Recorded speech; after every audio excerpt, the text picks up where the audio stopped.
द्रोण ने कहा, मालूम होता है ये तो अर्जुन ही आया है। आचार्य की शंका और घबराहट दुर्योधन को ठीक न लगी। तभी कर्ण बोला, पांडव जुए के खेल में जब हार गए थे तो शर्त के अनुसार उन्हें 12 बरस का वनवास और 1 बरस अज्ञातवास में बिताना था।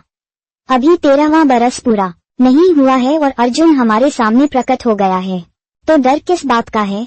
शर्त के अनुसार पांडवों को फिर से 12 बरस वनवास और 1 बरस अज्ञातवास में बिताना होगा।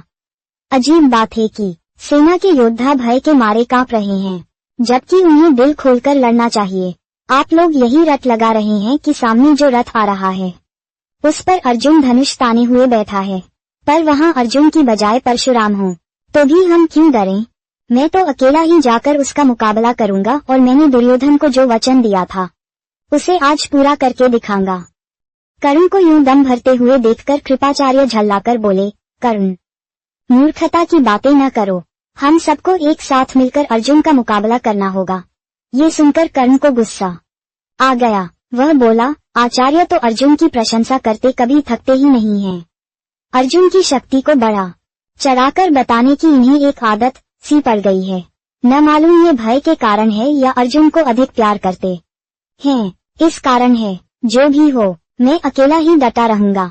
जब कर्ण ने आचार्य की यूं चुटकी ली तो कृपाचार्य के भांजे अश्वत्थामा से न रहा गया। वह बोला, कर्ण, किया तुमने कुछ नहीं है और कोरी डींगे मारने में समय गंवा रहे हो। इस प्रकार कौक सेना के वीर आपस में ही वाद विवाद तथा झगड़ा करने लगे। ये देखकर भीष्म बड़े खिन्न हुए।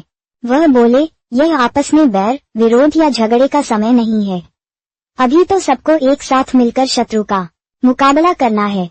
पितामह के इस प्रकार समझाने पर कर्ण, अश्वत्थामा आदि वीर जो उत्तेजित हो रहे थे शांत हो गए। सबको शांत देखकर भीष्म दुर्योधन से फिर बोले, बेटा दुर्योधन, अर्जुन प्रकट हो गया, वह ठीक है, पर प्रतिज्ञा का समय कल ही पूरा हो चुका है।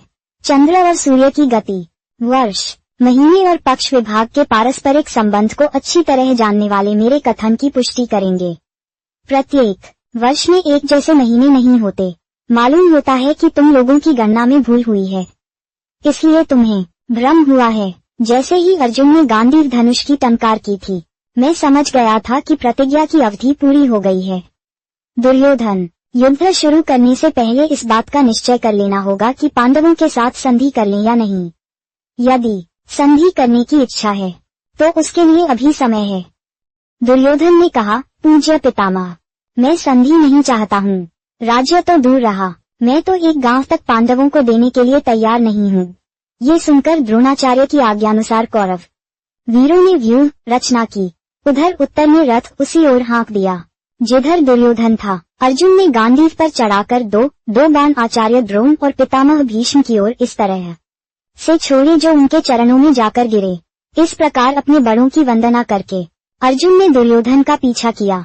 अर्जुन को दुर्योधन का पीछा करते देखकर भीष्म आदि सेना लेकर अर्जुन का पीछा करने लगे। अर्जुन ने उस समय अद्भुत रण कौशल का परिचय दिया। पहले तो उसने कर्ण पर हमला करके उसे बुरी तरह से घायल करके मैदान से भगा दिया। इसके बाद द्रोणाचार्य की बुरी गत होते देखकर अश्वत्थामा आगे बढ़ा और अर्जुन पर बाण बरसाने लगा।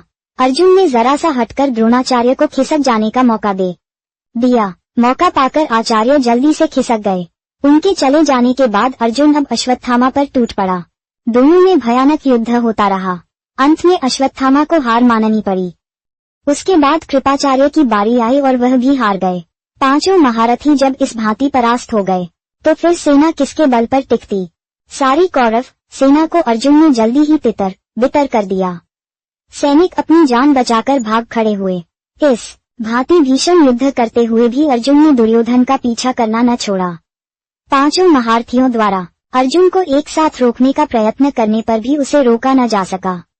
अर्जुन आखिर दुर्योधन के निकट पहुंच ही गया। उसने दुर्योधन पर भीषण हमला कर दिया। दुर्योधन घायल हो गया और मैदान छोड़कर भाग खड़ा हुआ। भीष्म ने उससे कहा कि अब वापस हस्तिनापुर लौट चलना चाहिए।